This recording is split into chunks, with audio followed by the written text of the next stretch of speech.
This book titled And the Witnesses Were Silent. It's about the German Evangelical Church and how Hitler used it to gain power in the 1920s and 30s. It was very expensive, it's very rare, and I haven't seen another copy available since I bought it. This book answers the question, was Hitler atheist? So let's give this a read and see what it says. This is not part one. This stands independently of the others, though. I will give context if it's necessary.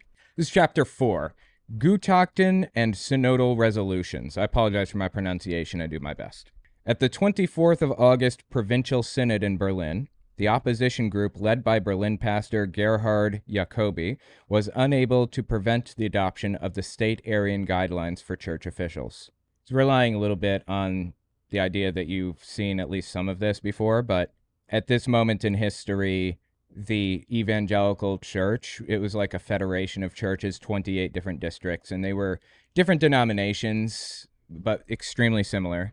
And they all had like an overarching president or whatever that created rules for them. And at this moment, they're meeting in a synod, an assembly is what that means. They're meeting in an assembly to basically codify a new rule. The rule was called the Aryan paragraph, or the Aryan guidelines that they're referencing here. And it was taken right out of Nazi Germany law, and it basically said Jews or non-Aryans who have converted to Christianity are not allowed to be ministers at all.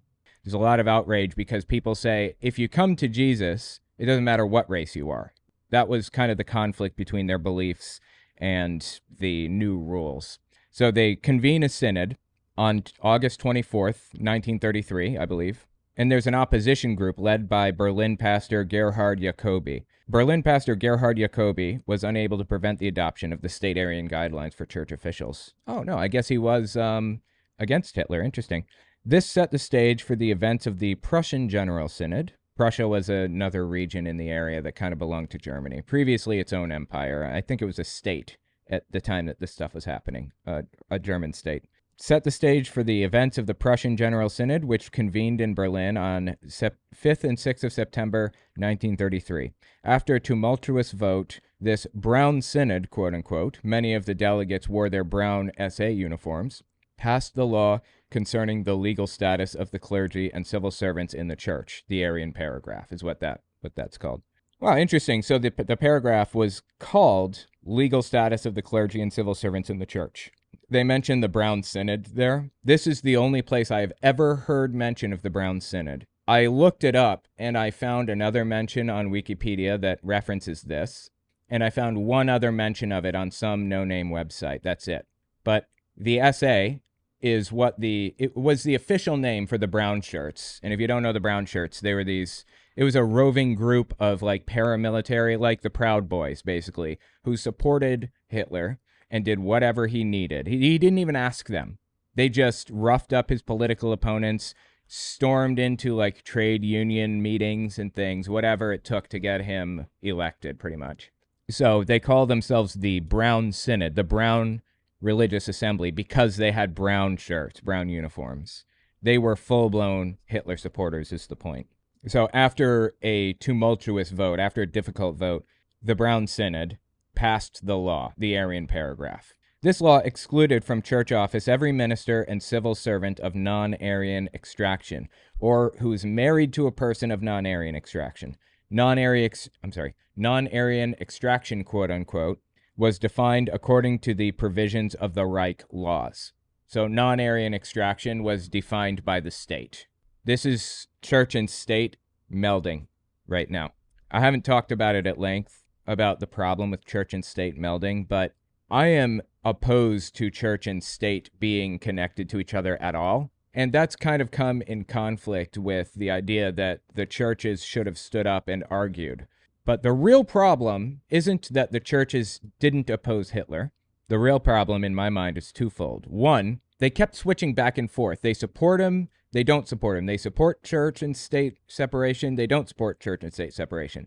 If they'd picked a lane, things would have played out differently. If they had always been uninvolved in politics, things wouldn't have played out this way. If they'd been involved in politics and not changed selectively when it was convenient to them, things would have played out differently. That's number one. Number two, if it were me in these positions and I was the president of like the church federation, I would have never been involved in politics.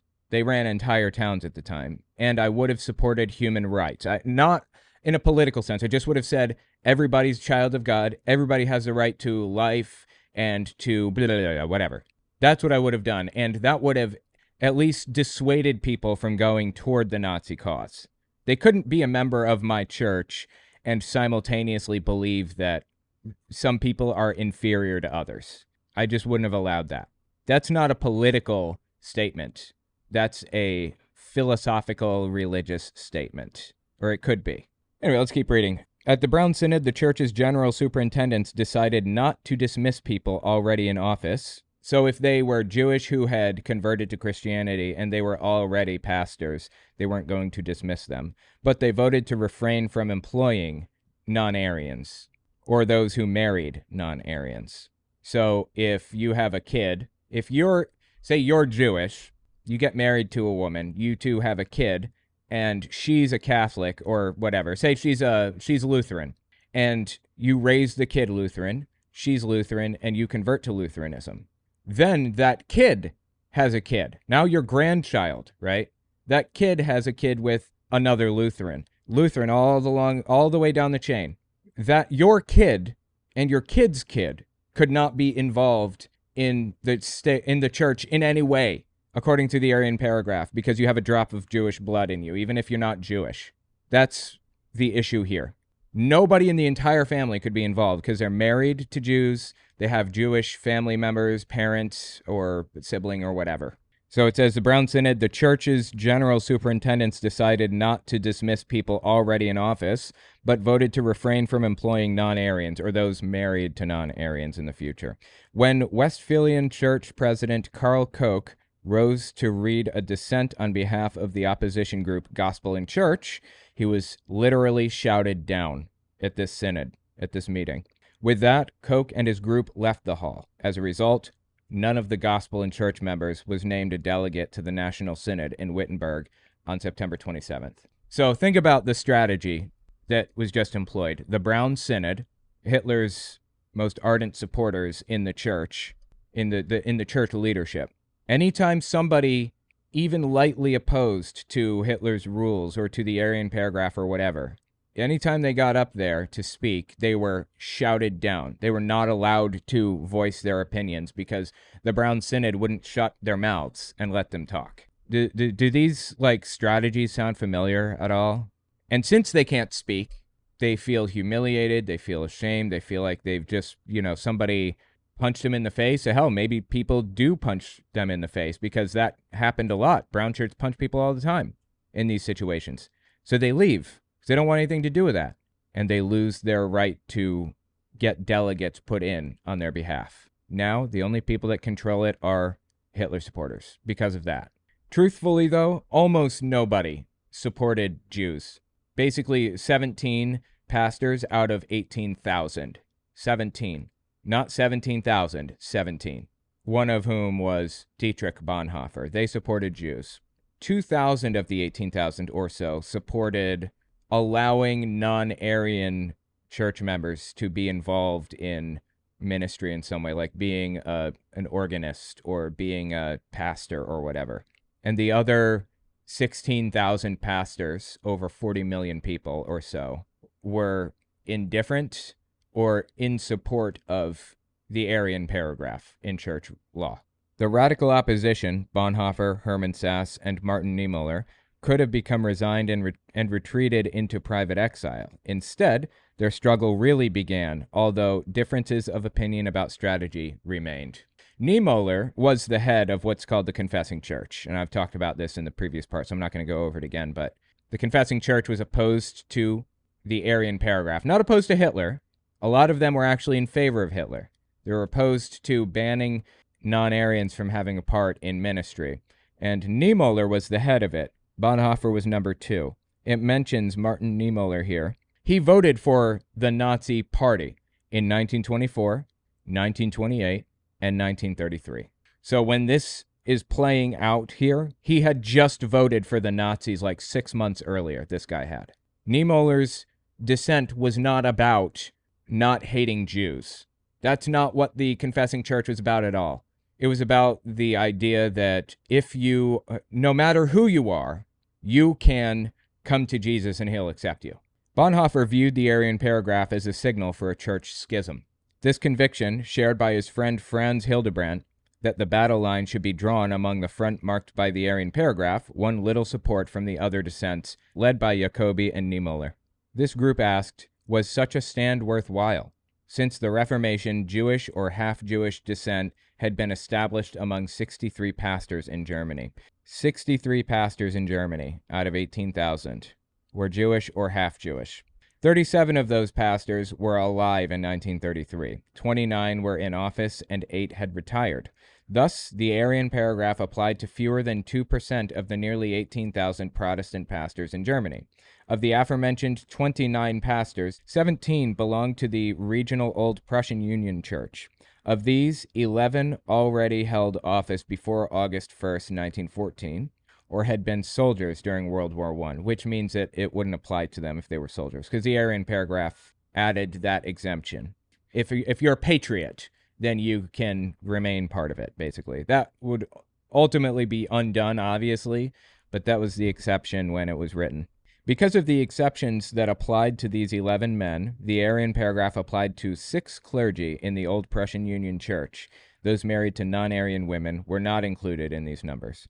Did this hardly visible number of non-Aryans, insignificant in light of far more serious questions, justify this effort? That's the question that Niemöller was asking Bonhoeffer. Didn't Bonhoeffer have to be admonished to show moderation here? Since his own stake in the matter was personal, the fate of his brother-in-law, Gerhard Liebholz, and his friend Franz Hildebrandt, some colleagues believed that Bonhoeffer should have relented and abandoned his non-Aryans as a negligible quantity. That's the thing about it. Yes, there was a negligible number of non-Aryans that were serving as ministers, but as we'll see as we go on, they kept moving the goalpost back. It started with the Aryan paragraph banning non-Aryans from being pastors, and then they moved it back to they have to have their own version of the Christian church. And then it moved to Jesus wasn't Jewish, and then the Old Testament doesn't belong in the Bible, and then we need to rewrite the New Testament to be less Jewish and to blame the problems or blame Jesus' death on the Jews. There is a section of the Bible that says Pontius Pilate washed his hands of it and said, "This is on you, Jews." That's not what happened, actually. Jesus was crucified by the Romans. The Jews had very little to say about it. They couldn't really control what was happening. Of course, they didn't like Jesus. He was an apocalyptic preacher that pissed them off and broke their rules. But it was the Romans that did the executing. The reason that bit is in there about Pontius Pilate washing his hands of this activity or whatever is because Christianity, as these verses are being written in the Bible, was extremely opposed to Judaism. There's an anti-Jewish bias. There are 4 gospel accounts, Matthew, Mark, Luke, and John. The one where Pontius Pilate washes his hands of it and blames the Jews, that's only one of the 4. It's widely accepted by historians that that's not accurate. That is not how it played out. Just the result of anti-Jewish bias at the time. So Germany embraced all of that anti-Jewish bias in the Bible and did whatever they could to erase Jews from this whole thing. The point is that this step, banning these 6 pastors from being involved, was a wedge that got pushed into the door to prevent it from closing. And then it got blown wide open after that. It started here, and then it moved to there, to there, to there, to there.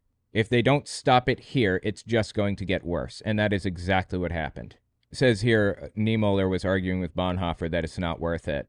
Again, Niemöller voted for Nazis in 1924, 28, and 33. Doesn't surprise me to find that he didn't see it as worth it.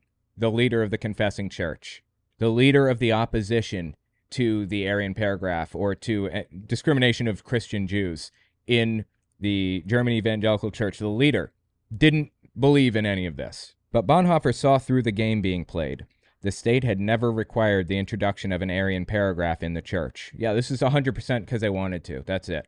The delegates to the Brown Synod did not just have their eye on the few non-Aryan clergy. Their goal was a Gleichschaltung that would eventually eliminate all non-Aryan church members. I have a glossary at the end of this book, so let me just look up what that word meant. The legal process of synchronization, placing all aspects of German life under Nazi control and direction. Actually, I knew that. I looked that up previously. I just forgot, I guess. So basically, it says here, their goal was a Gleichschaltung that would eventually eliminate all non-Aryan church members. It was an attempt to co-opt the whole church, the whole movement, and bring it under Nazi controls, is what it's saying here, basically. Theologically and strategically, Bonhoeffer and Hildebrandt considered an exodus from the church to be more effective than a hesitant wait to see what happened next. It's probably a wise decision. The day after the General Synod, Bonhoeffer sent a telegram to the General Secretary of the Ecumenical World Alliance in Geneva. Ecumenical meaning like the worldwide church, like outside churches. So he sent a telegram to the leader of the Worldwide Lutheran Federation or whatever, seeking support. Aryan paragraph now in action. Please work out memorandum against this and inform press at once. Quote unquote. That's what Bonhoeffer said to him. Fascinating. This is footnote 7. Let me see what the footnote says out of curiosity. 29 to 33, 5, 6, 7. Here. Bonhoeffer, Gesammelte Schriften, I think. 270. I'm assuming that this is like one of Bonhoeffer's writings, because when the dude was in jail, he wrote a whole bunch of sermons and things, when he was in the concentration camp leading up to his death. He also wrote some books, like just some full-blown books. And like The Cost of Discipleship, for example, talking about cheap grace and things like that. And I've read a lot of that stuff. Gesammelte Schriften means compiled writings. Oh, I didn't know that about Bonhoeffer. Okay, so that probably means that it's his writings from jail then. But that's pretty interesting. All right, well, let's continue reading then, shall we? In letters to Hermann Sass and Karl Barth, Bonhoeffer conveyed his intention to leave the Evangelical Church because of the Aryan paragraph. Sass replied that he considered such a step to be prudent and necessary only if as many pastors as possible decided to withdraw, not only from the old Prussian Union, but from the so-called Lutheran churches as well. So he's saying that you shouldn't withdraw on your own. If you have others to come with you, then you can go, basically. In addition, he wrote, they ought to wait until the National Synod in Wittenberg on September 27th to see how the other regional churches would react. Sass added that he had already placed the church's Aryan law on the agenda of his next faculty meeting. Hitler's takeover was very, very quick. It was rapid. He loses the election to Paul von Hindenburg. Hindenburg appoints Hitler to the position of chancellor, and the chancellor has an insane amount of power. Hitler, in March 1933, I believe, uses the Enabling Act, which is basically giving him the ability to use executive orders with absolutely no checks. And he does what's called dissolving the government. Doesn't mean what it sounds like. He just basically forced new elections of Congress. And when he called for new elections of Congress, a lone wolf came in and burned down the Reichstag building, the Congress, like the Capitol building or whatever. He burned it down. And that was the moment that everything went to. That was when Hitler said, we have to crack down, we have to track everybody, we have to find the people who did this, and just went nuts. When the election was finally held, it was late. When it was held, like in March, I believe, late March, Nazis won a ton of seats because it had become clear that Hitler was like the winning dog in the race at this point, and people like to back a winner. So April 1st, like a week after that happens, this big boycott of Jewish stores and Jewish whatevers happens, and Jews are like beaten in the streets, and it's a big ugly thing, basically. So April 1st is when things really start hitting the fan hard. And they're talking about September 27th. So we're talking about a difference of 5 months, 6 months. I want to read this book and take as long as it takes to explain the context and talk about the implications of everything in the process, all of it. Okay, so the National Synod has put this Aryan law on the agenda for their September 27th, 1933 meeting. And it's going to be happening within the next 4 months from when this conversation happens, basically. And then it says, Karl Barth answered immediately by return post. To Bonhoeffer's surprise, he too advised waiting. In principle, Barth did not rule out the necessity of leaving the church, but not yet. They could leave the sinking ship only as the, quote, last ones that may only be ultima ratio for us. Perhaps the unholy doctrine that now governs the church must unfold first in other even worse deviations and falsifications. Then it might be the case that the confrontation will occur at an even more central point, end quote. So Karl Barth is saying, bide your time, stick it out. You still have a voice, a say in this whole thing. Keep your voice. Keep going to these meetings that you currently have access to. And don't play your hand yet. We want to see how it plays out. And he was basically saying there's not much that you can do to change this right now. It's clear that they are going to adopt, or they have adopted, the Aryan paragraph and more. It says, Karl Barth hardly lacked the courage to protest where it seemed necessary, but even he did not yet see the significance of the Aryan paragraph for non-Aryan Christians, and thereby for the church, the confessing church, and its great confessions that he helped formulate. Quote, it does not yet appear that they will go so far as to exclude non-Aryans from church membership, end quote. Barth wrote Bonhoeffer. They did eventually do that. It didn't even take that long. Again, this whole thing was very rapid, surprisingly. It's like, what are the chances that Donald Trump's going to stay in office, right? That's what we were thinking in 2020. Like, he's going to stay in office and refuse to allow the next guy to get in. Unlikely. It's just not going to happen. That's just not how our democracy works. No one's going to support that, right?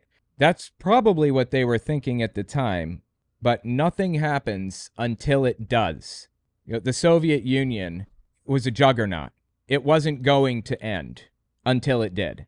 I mentioned before, so I'm not going to go through the whole thing again, but the confessing church was a subset of the church that did not want the Aryan paragraph instituted, believed that Jews should be allowed to be involved in ministry if they converted to Christianity and got baptized. It, at its height, constituted about 2,000 pastors, eventually 700 of which would be arrested down the line, out of the 18,000 that there were total. The confessing church was so named because this denomination was one that believed in confessions that you had to memorize and repeat, like the Apostles' Creed, Nicene Creed.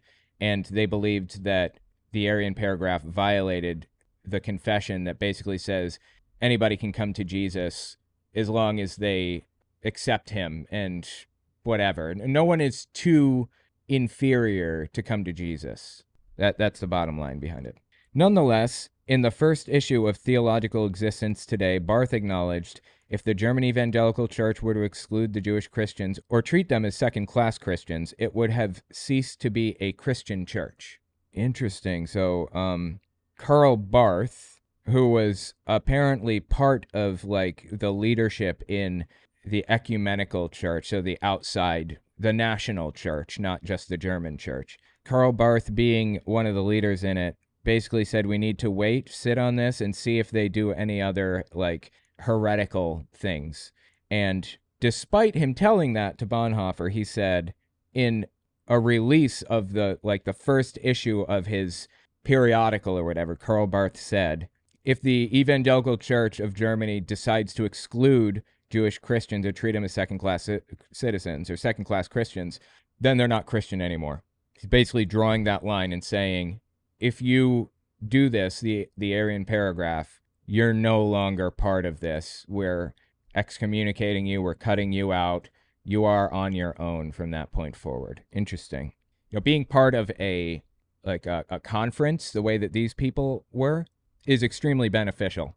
If your church is low on money, low on membership, if your church needs help with something, if, you know, the roof falls in and you don't have enough people to help repair it, if you can't afford the repairs, the conference will help. If you don't make enough money through donations or, I don't know, cookie sales or whatever to pay the pastor every month, the conference comes in and closes that gap. They assign pastors to different parishes and things. That's the benefit of being part of a conference. The United Methodist Church is a big conference in the United States, maybe global, not sure. And they have a rule in UMC, United Methodist Church, that gay people are not allowed to be pastors, but they haven't been enforcing it. And it's gotten under the skin of a lot of pastors within the UMC conference in America recently.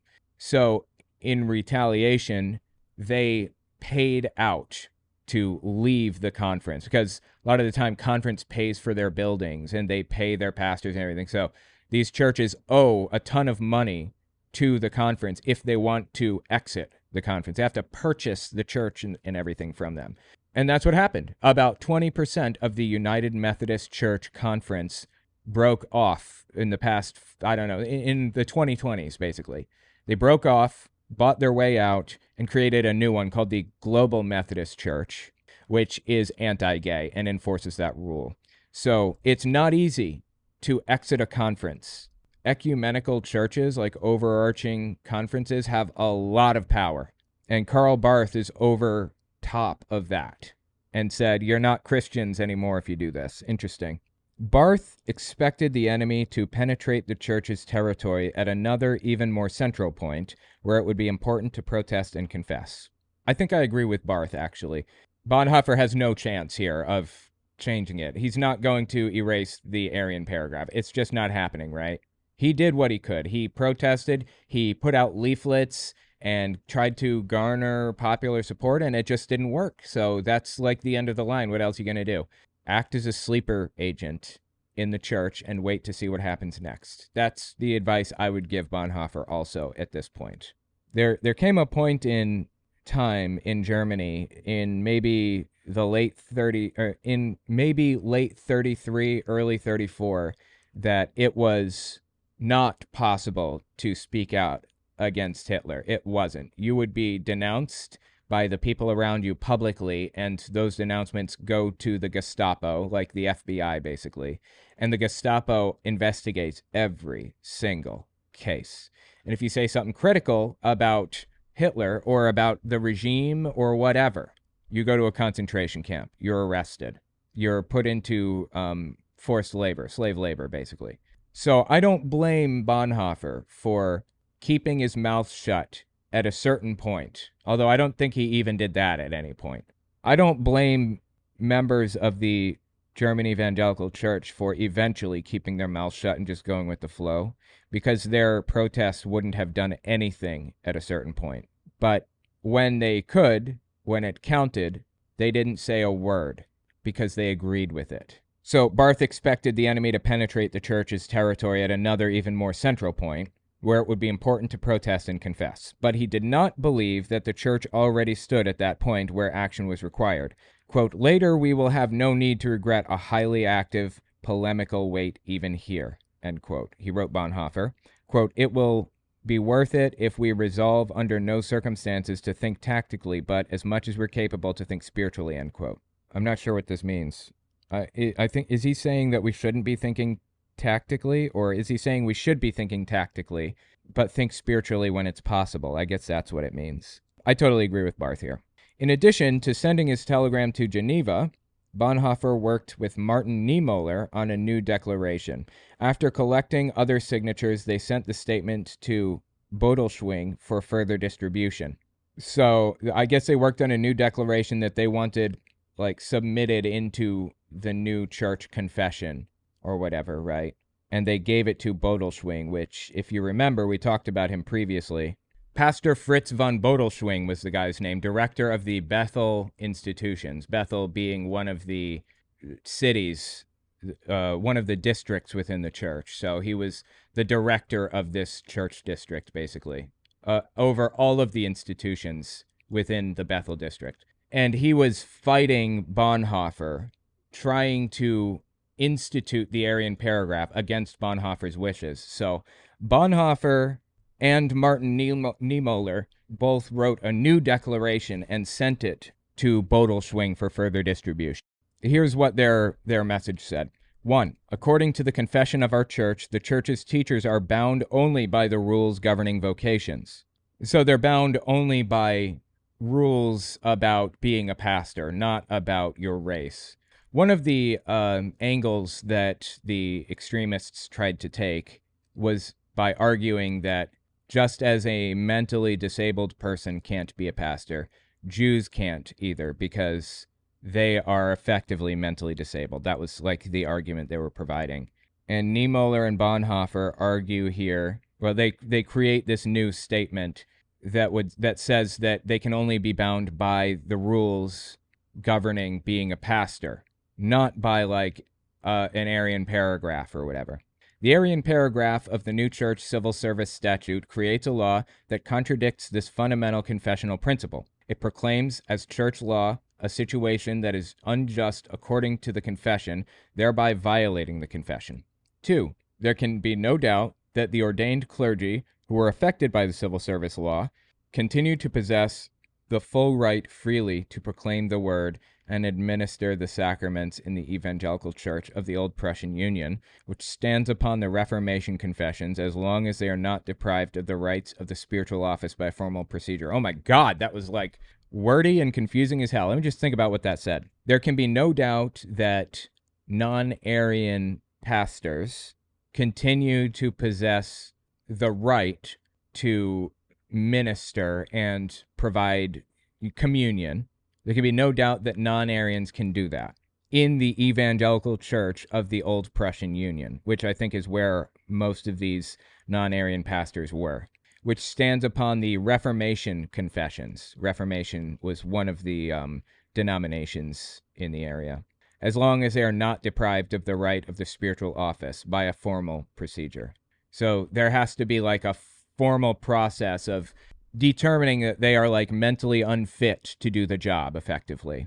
And until that happens, they should be allowed to continue doing the job, is what this is saying, I believe. And the mention there of the Reformation confessions. Reformation Church was like a Calvinist denomination. They were very similar to the Lutherans that were in the area, but they just basically they believed in predestination, that everybody was chosen to be a Christian or not be a Christian. Their whole life path was already laid out before them. This is basically the only difference. But since it was primarily Reformation churches, I guess, is what this is saying, that included non-Aryan Christians, they were calling out to the Reformation confessions rather than like the Lutheran ones. 3. Whoever agrees to such a breach of the confession thereby excludes himself from the community of the church. We therefore demand that this law, which separates the Evangelical Church of the Old Prussian Union from the Christian Church, be repealed without delay. So, if you disagree with this confession that's existed in church law or canon or whatever for centuries, then you're just not a Christian, basically, is what this note says. Bodelschwing, the guy that it was written to, Bodelschwing's response was to water down the declaration considerably. Calling on several colleagues for support, he reworded point 1 to leave open the question of ordaining non-Aryans in the future. Point 1, of course, was saying, according to the confession of the church, the teachers are bound only by the rules governing vocation. So they're not bound by their race, they're bound by whether they're capable of doing the job. And Bodelschwing wanted to reword that to leave open the question of ordaining non-Aryans. Bonhoeffer's demand for the law's repeal was rephrased as an urgent request, and, fearful of a church schism, Bodelschwing sought to delete the first sentence of point 3 entirely. The first sentence of point 3, of course, saying, if you disagree with having non-Aryan Christians as part of the church, then you have given up your Christian status, effectively. So Bodelschwing wanted to delete that entirely. The Bonhoeffer-Niemöller Declaration paved the way for 2 further steps. On September 12th, Niemöller sent out the first Pastors' Emergency League pledges, which paraphrased the 3 points of the declaration sent to Bodelschwing, and committed the signers to stand by those being persecuted. The Pastors' Emergency League was kind of a grouping of confessing church members. It was like the predecessor to the confessing church before it existed, really. It was just like a group of pastors who all agreed that the Aryan paragraph didn't belong. So Niemöller sent out the first pledges to the Pastors' Emergency League, which paraphrased the 3 points of the declaration sent to Bodelschwing and committed the signers to stand by those being persecuted. Bonhoeffer's appeal to the German National Synod was written 2 weeks later. In it, he implored the National Synod to repeal regional churches' laws in conflict with the Confession, in particular the Aryan paragraph, without delay. Both declarations found widespread resonance. As Martin Niemöller wrote in a September 21st letter, the Young Reformation Movement's campaign had already obtained 1,300 signatures for the Emergency League's. Wow, 1,300 signatures. So they send this document around basically saying we need to repeal the Aryan paragraph. They sent it to everybody, like all 18,000 pastors in the church, and it was signed by 1,300 of those 18,000. But here's the thing about this. There was no risk to signing this pledge because you were just putting your name on something, and it wasn't dangerous to speak out about church law yet within Germany, not at this point. They weren't doing anything heroic, number one. And number two, I say again, they didn't care about Jews. They didn't care about persecuted people. This was always only about Christians who had converted from Judaism or had some Jewish family member, like a wife or a husband or something. And what happens to them? Are they allowed to remain part of the church? That's it. So 1,300 people, signatures at this point on this. By September 27th, the 22 people from Berlin who signed Bonhoeffer's to the German National Synod had been joined by 2,000 supporters. All right. This number rose to 6,000 by the end of the year. 6,000 signed on to this document that basically wanted to erase the Aryan paragraph. Okay, that's good. This astonishing gain in support for the group that soon became the Pastors' Emergency League was helped by the decisions of the September 6th General Synod. The outcome of this synod quickly led clergy from various provinces and districts to unite, realizing that collective protests would be more effective. So it sounds like they realized that they had more support than they thought to get rid of the Aryan paragraph. 6,000 of the 18,000 pastors, that's pretty good. And that gave them the courage needed to collectively protest at the conference. On September 11th, 1933, the Rhineland Brotherhood responded, taking a position on questions of the present day, quote unquote. Rhineland was another kind of area, a district in Germany. It was a rural area, and it was technically like a DMZ, like a demilitarized area between Germany and some other states. Anyway, since they were like a DMZ, they weren't fully under Hitler's control or influence the way that the other German states were at this point. They were more free to speak their minds. And of course, being rural, they were more conservative. That's generally how it works. So they wrote a document called Position on Questions of the Present Day, and it said, quote, "From the perspective of our church's confession, the church civil service law," which is the Aryan paragraph, "is intolerable in form and content. Gleichschaltung with state civil servants, exclusions of Jewish Christians." Remember, Gleichschaltung means synchronizing the church's rules with the Nazi values of the state. "We practice spiritual resistance, the non-violent resistance of the word and of love. A, through the protest of collective public confessions from the pulpit. B, through public advocacy on behalf of those affected. And C, through charitable aid for those affected." Okay. This is the writer of the book again. Another protest came from the Seedow Brotherhood, I think it is, led by its speaker, Barmen pastor Georg Schultz. We'll read it in a second, but Barmen is another town in another district, another church district. So he's like another church leader within the Federation. So here's what it says from Georg Schultz. I love that name, by the way. "The civil service law in the Aryan paragraph did not stem from an ecclesiastical, but from a political spirit. This is confirmed by the exclusionary provisions of the law. This state of affairs also justifies fears that the interpretation and application of the law will be politically motivated, and its vague wording strengthens its anxiety. The Church certainly has the right to demand of its pastors their declaration of loyalty to the state in which it lives. We hereby give it. But, bound in conscience to God's word, which in the Church of the Gospel allows only evangelical standards for evaluating the holders of church offices, we must reject the present law." So it's saying the church has no place to adopt state laws into their system. Since we live under this state government, we will follow the government's laws, but the government's laws have no place within our rules and expectations. If the government wants to ban Jews from being Christians, that's another issue. That's not what's happening. The church is banning Jews from being Christians. That's basically what he's saying. Interesting. The Aryan paragraph violates the church's confession in that it sets arbitrary limits on the forgiving and renewing power of the divine word and of the Holy Spirit that calls us. So the Aryan paragraph violates church rules by saying that the people who can come to Jesus and be saved is limited by their ethnicity. If the paragraph is applied to clergy already ordained, the significance of ordination is nullified for us all. In point of fact, the state does not require the Aryan paragraph in the church, as the Reich Church Constitution and the Concordat with the Vatican demonstrate.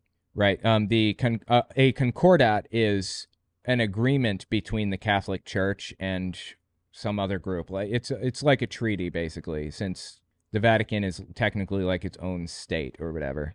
Anyway, the Catholic Church signed a Concordat, a treaty with Germany, in early 1933, again, long before they had to.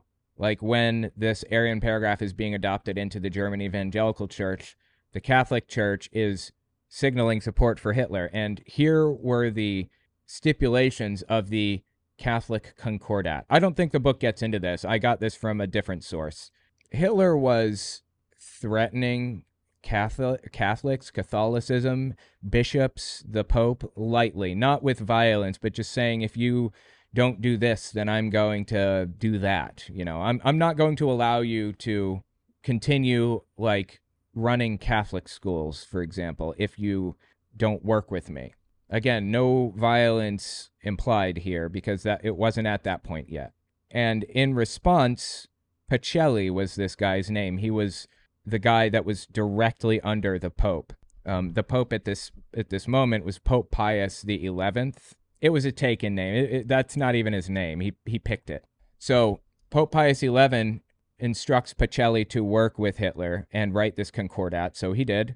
And the Concordat said, if Hitler agrees to allow Catholic churches to continue to operate, Catholic, Boy Scouts, the version of the Catholic Boy Scouts, Catholic sewing circles and everything else, if you allow our culture to continue to exist basically within your borders, then I will instruct all of our bishops and priests and everybody all the way up the line to swear fealty to you. That was the important part of the Concordat that Pacelli signed on behalf of Pope Pius XI with Hitler. Again, before they even needed to do this, and the churches, both Catholic and evangelical, stepping in line behind Hitler like this before it was necessary, gave Hitler legitimacy. They shouldn't have... This is another example right here of them joining the state and interfering with, political affairs to get a better deal for themselves, selectively choosing to erase that line between church and state. When it's convenient for them, they will swear loyalty to Hitler if it means they get what they want. When it's inconvenient to them, they will fight the church's involvement with the state and say the state has no place to create our laws or whatever other thing. See what's happening here? That's the problem. It wasn't that the church didn't speak up or whatever in the moment that it should have. It's that when things started to hit the fan, they selectively chose when to speak up and when to be involved in politics. And church leaders selectively chose not to speak up or not to tell somebody that Hitler was coming to take them or whatever when he could have. And, there'd be no consequences. They didn't speak up when they could have spoken up freely to save somebody's life. Not even by taking a political stance. I'm talking about just telling somebody what was about to happen with no consequences. They chose not to. The Pope, specifically. That one was Pacelli. He became Pope Pius XII eventually. And by that time, when he became Pope, he was just lost. He was a terrible person, honestly, in my opinion. So in this document here that Barmen pastor Georg Schultz wrote, I think to the National Synod, he said, he's arguing that basically the church has no right to adopt state rules. We'll follow the state if we have to, but the state shouldn't be dictating our canon, our laws, our rules.